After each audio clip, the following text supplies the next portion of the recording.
The Project. Kuwait. Learn. Live.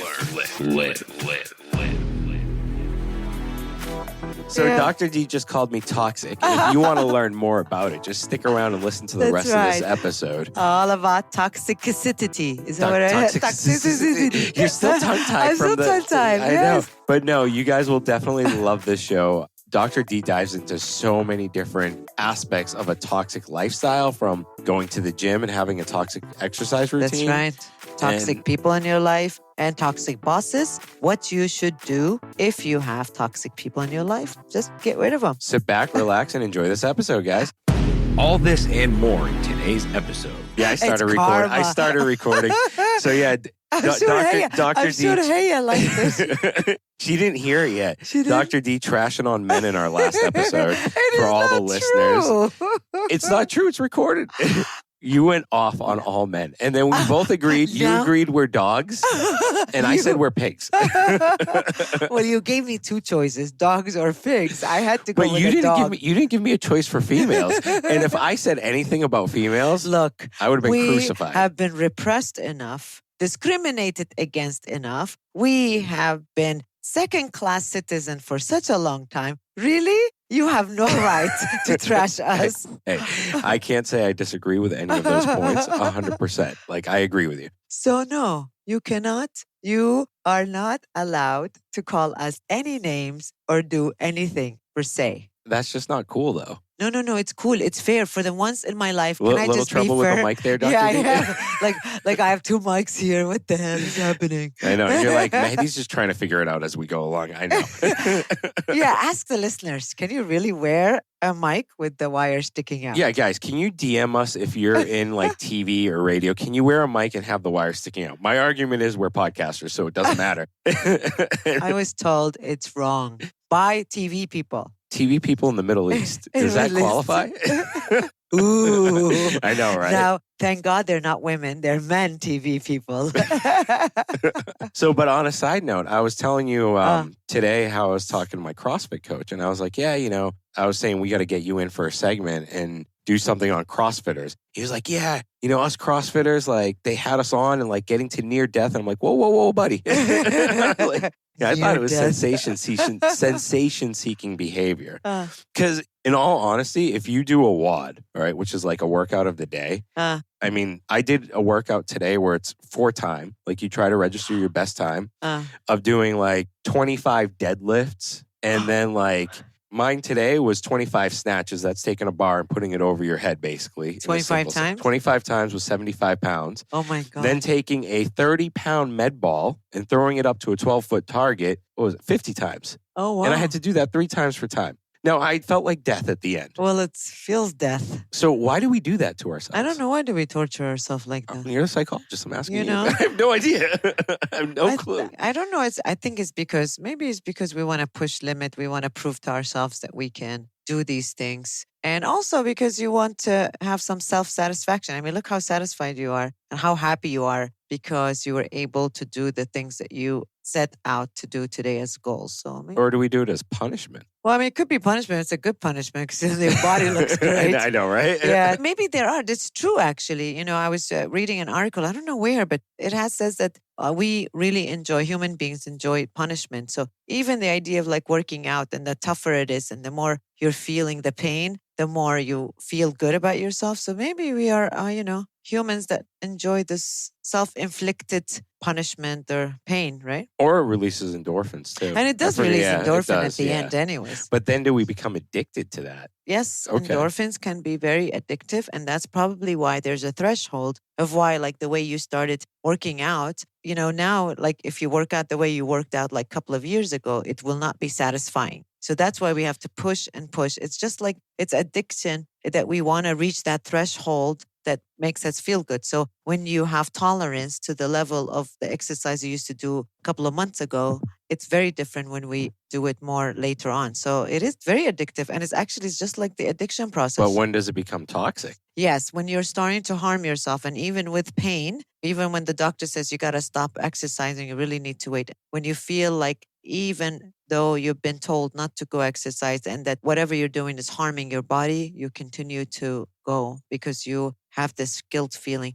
That's what a lot of eating disorders, there are people that are suffering from eating disorder where they become obsessed with their exercise. So they'll exercise 2 or 3 hours. And even when they're fatally underweight and they are having, health issues, they want to continue going to exercise and beyond their limitation, right? So it can become very, very addictive and it can get out of hand when the exercise or that feeling, the endorphins are actually taking over your self-satisfaction or health, or it's like disorders, right? Yeah. I mean, when does disorder really become a disorder? Is when it's starting to inhibit a lot of your areas that you set out. I'm assuming people exercise because they want to diet, they want the endorphins, they want to feel good about themselves. And then anything that loses its meaningful goal and is starting to take over your decision making, then it becomes a problem. So if you're exercising to lose weight, but now you've lost all the weight, but you're really exercising because you want to punish yourself, then it's addiction. So if it becomes toxic, When it becomes and we form a toxic. toxic relationship with it, you Yes. see where I'm going with all this? I You where- see. I see. Yes. So when it becomes toxic and no longer does it serve the purpose it's supposed to serve, get rid of it. Get rid of it. So this is exactly like people in our life. People. How many of you really know toxic people in your life? Do you have any toxic people? Have you ever gotten rid of toxic people? Oh, yeah. Right? Yep. I was reading about toxic people and how to get rid of them. And I was thinking in the past, how many toxic people did I get rid of? And then I remember one time I was watching a show. I can't even remember, some talk show. And the woman was saying, look, there are people that come into our life not to stay. And then that clicked with me. I was like, oh, that's right. I don't know why we always have a sense that everyone we meet, everyone that's in our life has to stay, even if they're toxic.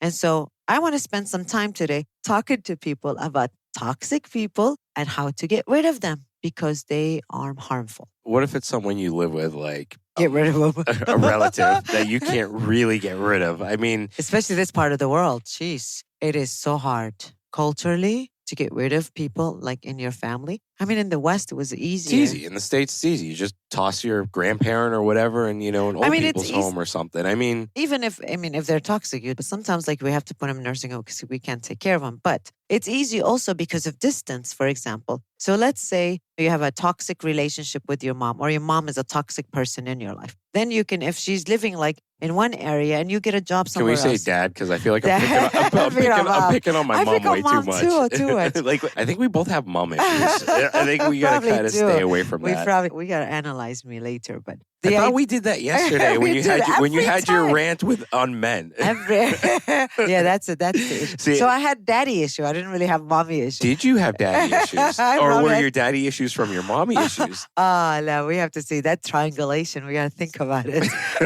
See, but anyways, it's like when you in the States, it's like the distance helps us sometimes. You can like live in another place or even suburbs, north, south. Like in Chicago, it's easy. If people are toxic and they're living in the north and your job is in the east or the west, maybe you won't see them as much except once a week or for holidays, right? But I think in this part of the world, because people ask me all the time, their mom or their sisters or their brother or in-laws are toxic, sister-in-laws, what do you do? How can I get rid of them? It's very, very difficult. It is super sensitive situation that we have to deal with. Seriously, because in this part of the world, it's a collectivist society. You can't just like say to your sister, I don't want to talk to you. I mean, I'm sure there's lots of people that don't talk to their sisters. But it's frowned upon. It's completely frowned upon in Kuwait, at least. Of course. And I think throughout the Middle East, it's very frowned upon. And the sad thing is there are people that you need to get rid of. I know my cousin has a friend. She lives in Canada. Her psychologist or psychiatrist or whoever she was going to see said, you need to get your parents out of your life. Yeah. They are affecting you negatively. Right. She tried it, whatever. And then I guess she had what she thought was a heart attack, but it was a panic attack. And it turned out it was because she had spoken to her mother and she basically thought she had a panic attack. That's how toxic her mother's relationship was with her. And I mean, it hasn't happened to me, but I've seen, like even with myself, I'll use it as an example. Like when I've talked to family members that affect me in a different way, it affects my life in different ways at home with my wife, with my son, how I treat them. And it's a reflection. It's a mirror image sometimes that we project onto other people. right? No, it's true. Sometimes it is. I mean, it depends who the person is, right? The closer they are to you, I could see why your cousin had a panic attack because when you No, it's have her friend. It wasn't.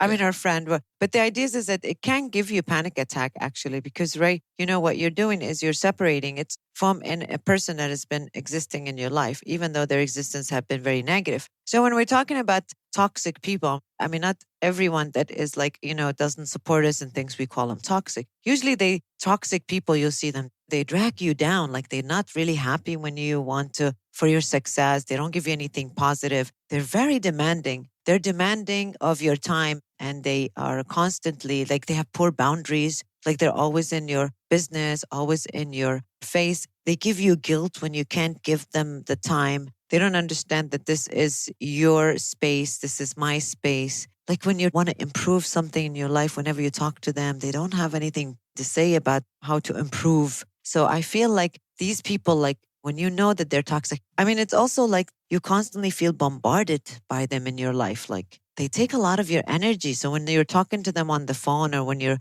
seeing them, you don't feel good afterwards. Like that's a good sign. If you meet this person and they're like negative or you feel like they are taking a lot of your energy, you got to understand that these are toxic people. And the other thing is that if you are in a relationship with toxic people, they just take all the time. They don't give and they constantly feel that they are entitled to this giving, right?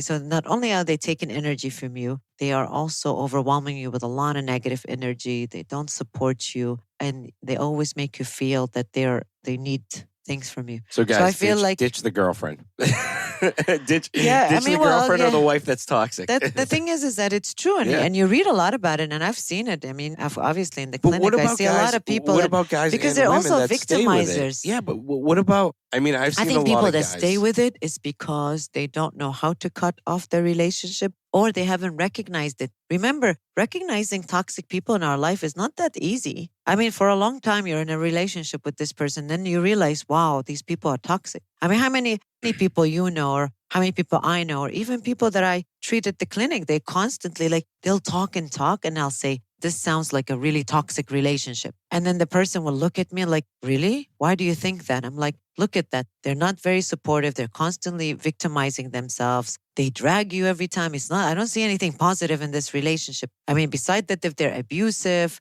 they'll get on the phone with you and somehow you feel guilty about, Yeah. So the idea is that, but a lot of people really, they are in this relationship for such a long time that they don't recognize these symptoms. Like, are they taking responsibility? No. Do they take and not give? Yes. Are they victimizing themselves all the time? Yeah. You know what I'm saying? Like there's a list. Yeah. And then you think, wow, yes, they are. And it could be our parents. It could be partners. It could be friends. It could be family members. But if you are always with these individuals, you just know it doesn't feel good, this relationship. Yeah. But then a lot of times people make excuses, like a couple of cases I've had, like one in particular, I said to her, do you realize that your husband is toxic? And she's like, really? I just know he's negative, but he's really a nice guy after all. She starts making all these excuses because it's also hard for both people That's to disengage. Remember? What about, I mean, we're talking a lot about relationships and family, husbands, yes. whatever. But what about friends too? Oh, yeah. I want to flip this over. Actually, friends, a lot more friends. Because we do have a lot of listeners that are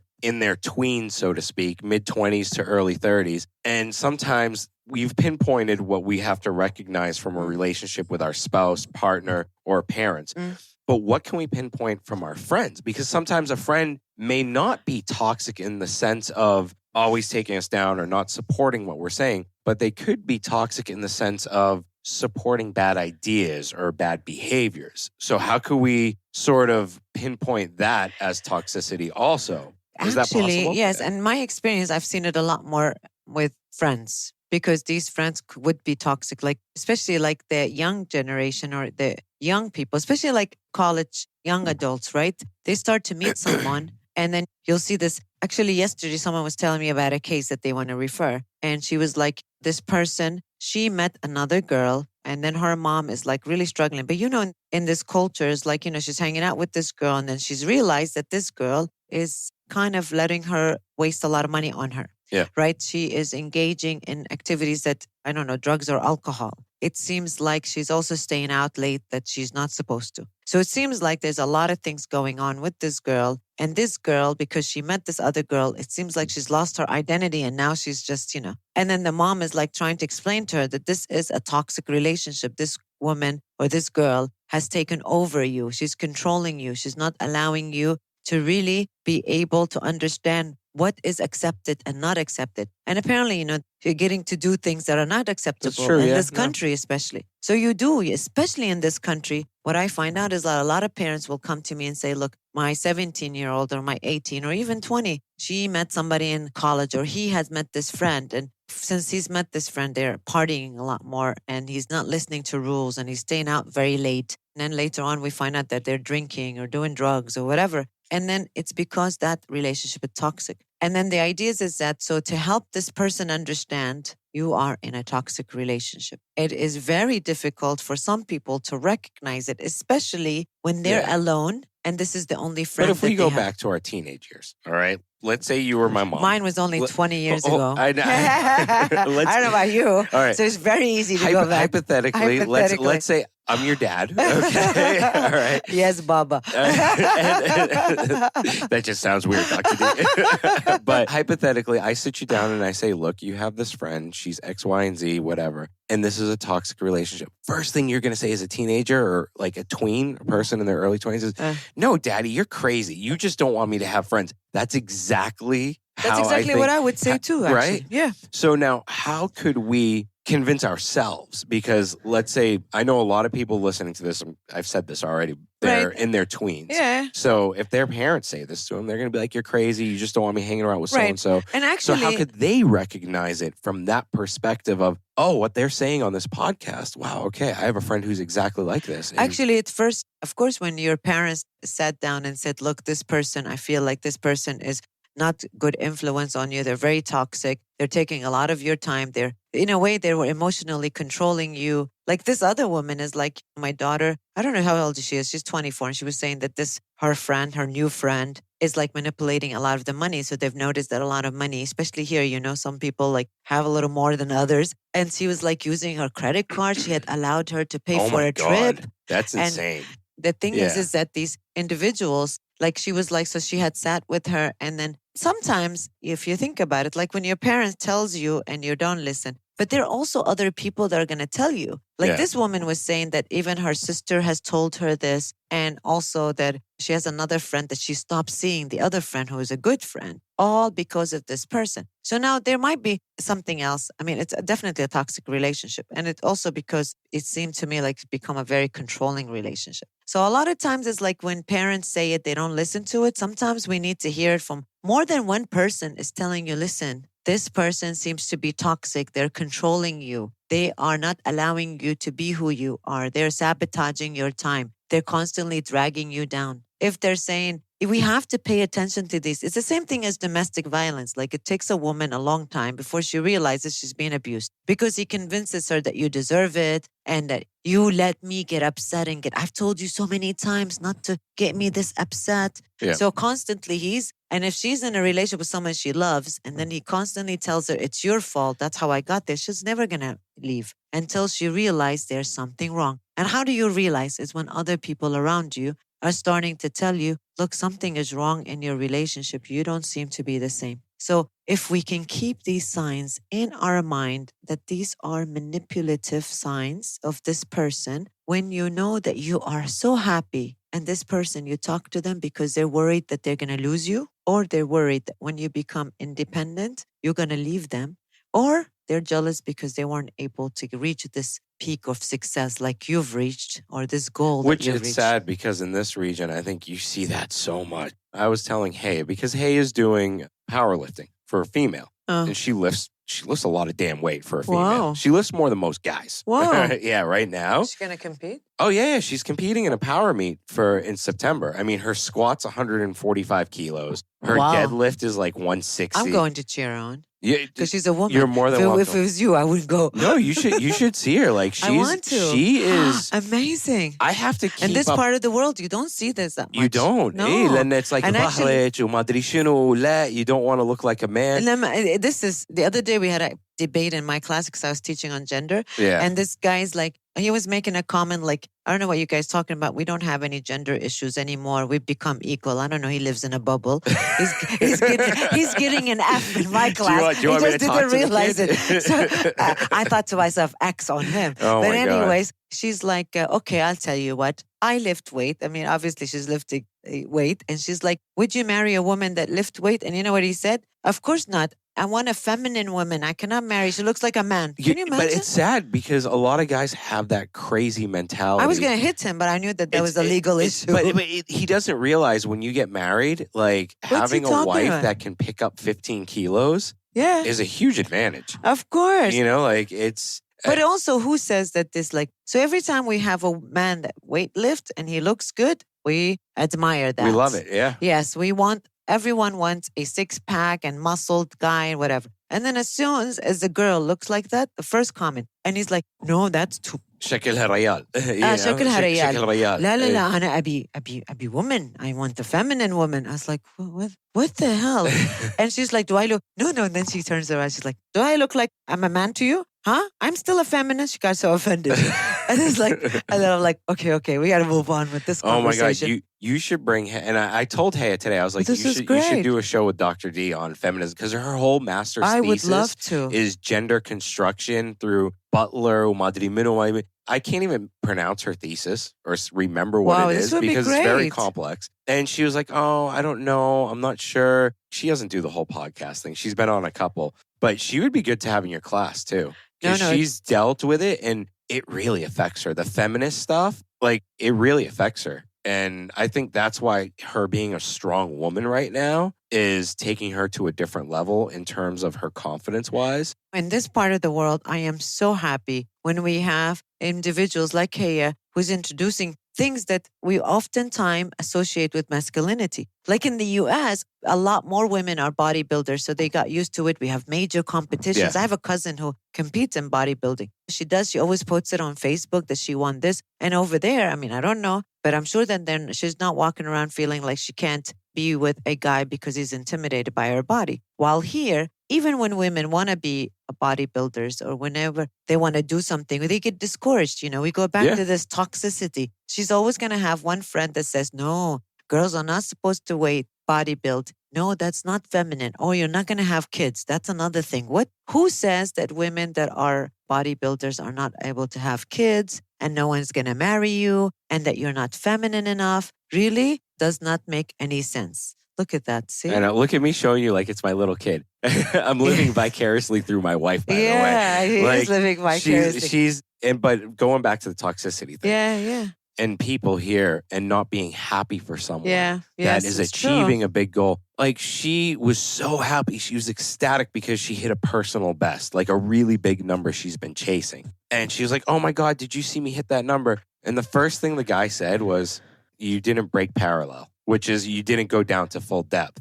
And she was like, I couldn't believe it. She was like, it felt like someone kicked me in my stomach. And I told her, I said, honey, in this part of the world, for some reason, if someone can't do something, they don't celebrate it with you. Yeah. They actually try to trash talk you down. And I don't understand that here. So then, and that's with all friends. Like it's been with so many people. And that's when you know that maybe for a trainer, for example, they have to be a little bit more detailed. She lifts more than most trainers. Yeah. And then that's another thing. It's like if she's lifting more than most trainers, and the trainers, you know, they're probably getting intimidated. But can you imagine like she tells a girlfriend and then the girlfriend is like, if, you know, doesn't want her to get better or that the girlfriend hasn't been able to lift weight like Haya is, then automatically she starts making negative things like, oh, what are you going to do with this anyway? So, I mean, how far can you go with this? Later on, Mahdi's not going to like you because now your body's looking more. Of course. Toxic people also, not only are they jealous, they are so into themselves. Like, this is why I'm saying, like, they don't have boundaries. Like, I mean, I don't know if you had a friend like that. They're constantly in your face. They call you. Here. Hold on. It's everybody, though. Like, realistically, at the gym. But there are people maybe here. Because in the gym scene, we don't want have people big in America egos. think we don't have any.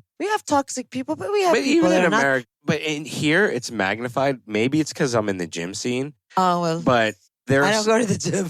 Some of my friends, for instance, I'll hit like a personal best. I'll do something that has taken them a couple of years to do. I'll do it in a couple months sometimes. And then it's I'll be shocked at them not saying good job. They're like, oh, but you could have done this and this and this differently. And I'm like, really, dude? Like, do you know how much it took out of me to get there? Yeah. You can't just give me a pat on the back and say, good job, man, and just tell my coach or something. It's like, why shoot me down when I'm riding a high? Right, And but we I do also that a want to. lot in I the also Middle want to East. clarify that it's very important that we don't assume that people that are giving us constructive criticism, they're toxic. Now, toxicity, it really builds over time. So we have to make sure, like, for example, if these friends all the time, they don't respect your privacy. But what if it's in the first instance? So if it's only one incident, we can't call them toxic people. No way. But if you're riding that high, you put the bar down, I mean, and you're he like, gave yes, you, and you do the no way. fist pump, No, and someone no. comes up to you and like, you're like, did you see my PR? And the first thing they say to you is, oh, you didn't hit Well, that. so that means Come they're on. negative people. They have high expectations. They might be other they're problems. an but asshole. we can't. Well, they could be an asshole.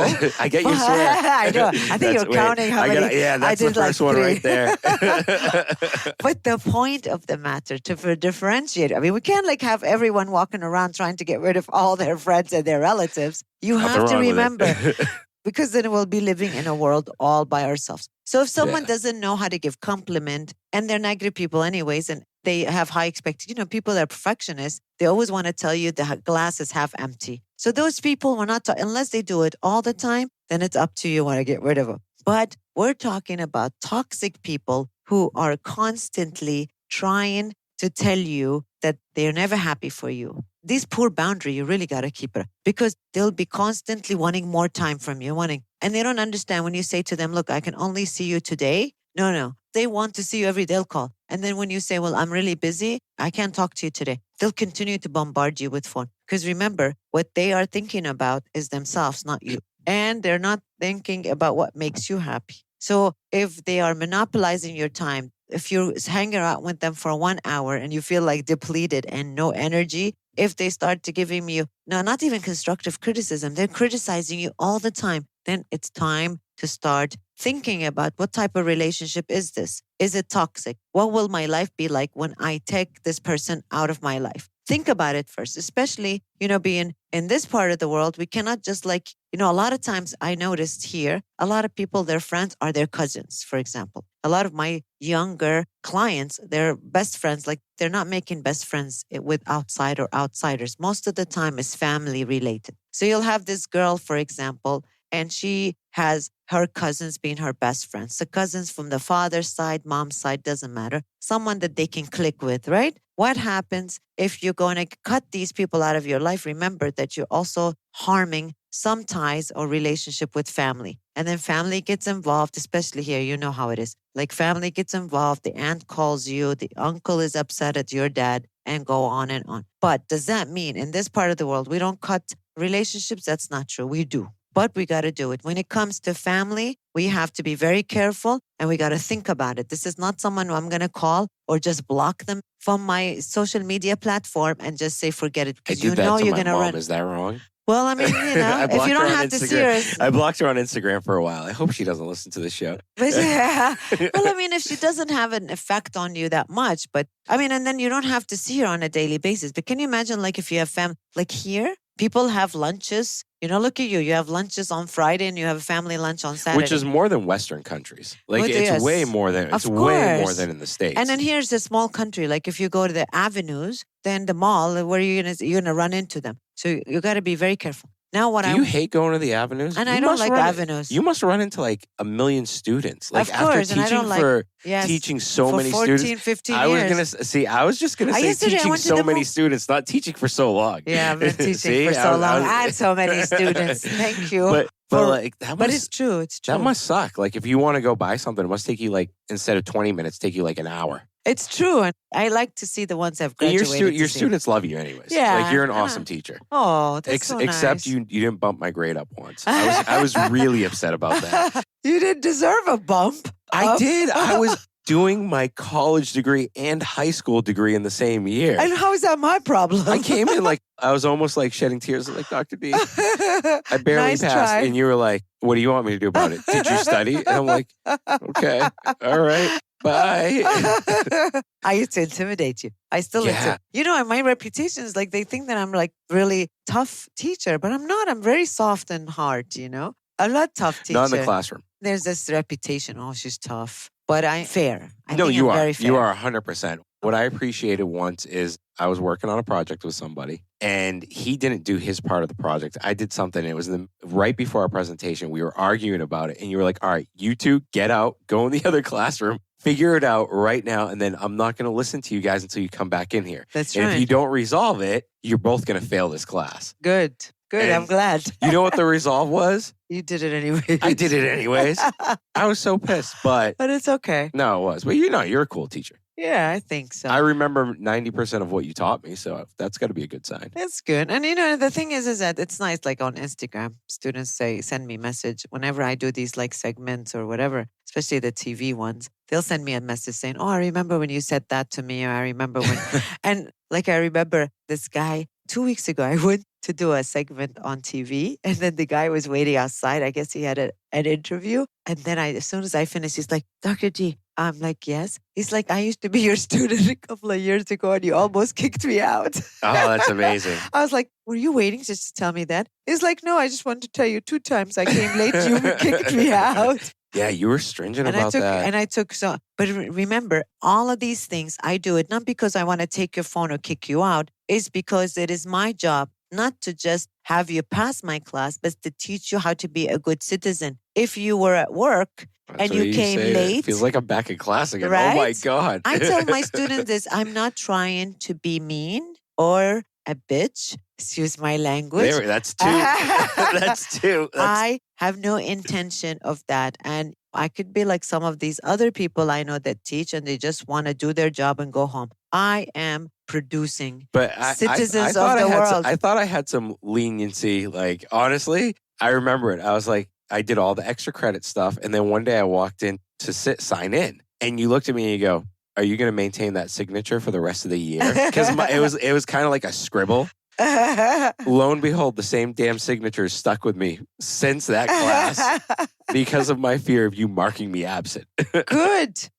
I know, but it's like I can't sign anything without a different signature. But do you see how these incidents keep you abreast at what you are supposed to? So that's signature. When I say to you that if you're late, what will you tell your boss? I mean, I know that there's a big reputation about people in Kuwait and nobody works and that Kuwaitis don't work and Kuwaitis don't. And it's not true. There are lots of Kuwaitis that work. And, an expat, they have this idea is like, oh, Kuwaitis don't work, only expats work. And it's not true. There are Kuwaitis that work. And I am at the university so I can prepare everyone to know how to take. 100%. Especially, can you imagine like, you're Kuwaiti to have this reputation or the stereotype that you guys don't work and that you guys depend on expats to do. Do you want me to speak honestly, No, or do you want me to like? But your generation, to sugarcoat but it? to be honest, your generation is becoming much hard worker because the country has become tougher. A little bit. I think my generation, my age group, a little bit, but the guys that I've met, a lot of guys that I've met, like my social circles, have become successful, like by running their own companies or something. Which is hard work. It anyways. is. That's great. I mean, so maybe the people are not working hard in like governmental sectors. There's not enough job. But nowadays, the private sector, in my experience, they're getting rid of toxic people. Yeah.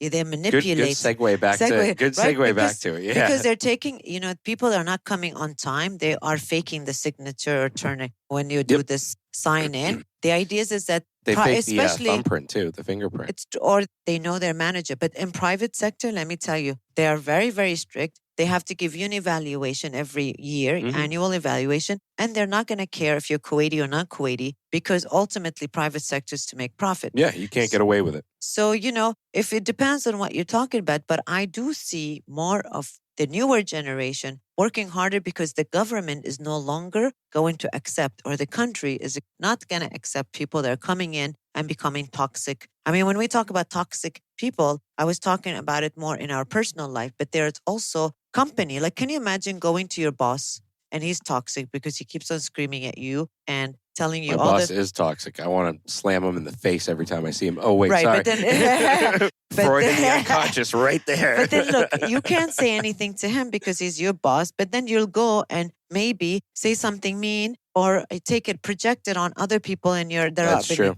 And then what happens after that?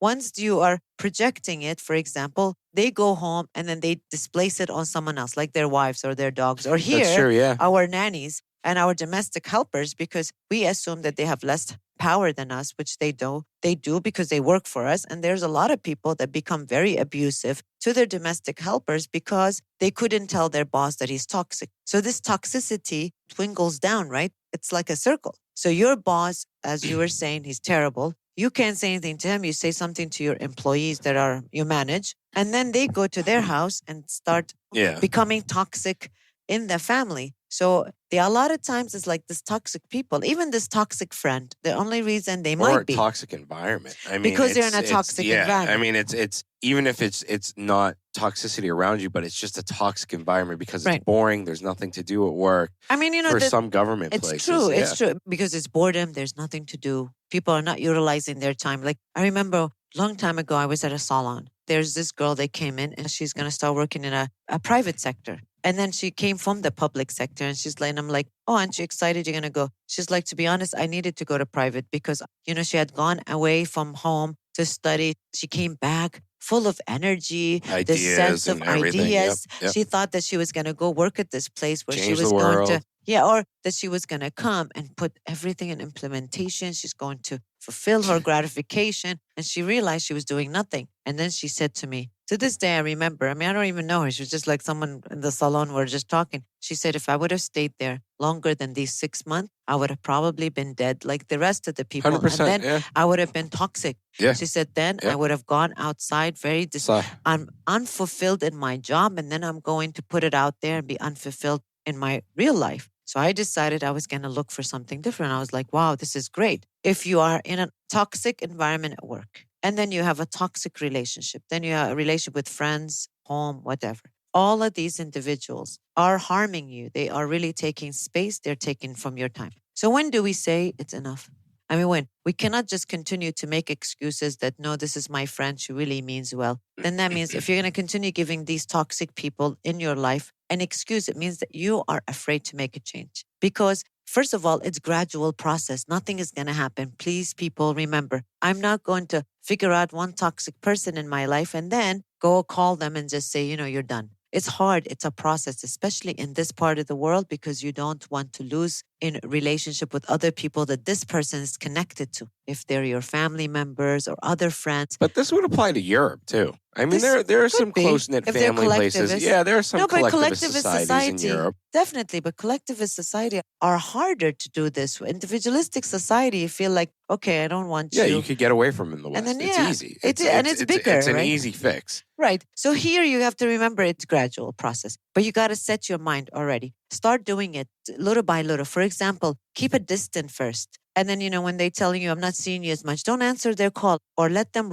call a couple of times before you answer them. And make sure that if they call you, send a message saying, I can't speak to you. These people will continue to call you and will continue to try to want to keep in touch with you, even when you tell them, I don't want to talk to you. So you have to remember that you have to be really strong and your mind has to be strong that, okay, I've decided to do this. This is very important to me. And then the other thing is that once you start slowly giving them less time, then they're going to get used to the idea that you are not seeing them or talking to them as much until you get to the point where you should block them. I definitely don't like the idea of blocking, but once you start preparing this person that you don't need. Now, there are people you don't have that much relationship. You just met them. Yeah. And they're in your life for a month. That's easy just to block get away them. from. The first friends are easy to get away from. But it depends on the year. And then now family, definitely. If it's your mother, if it's your father, if it's your that's a brother gradual or sister, process, that's like, it's very difficult. But it's not impossible. But it's easy to manage.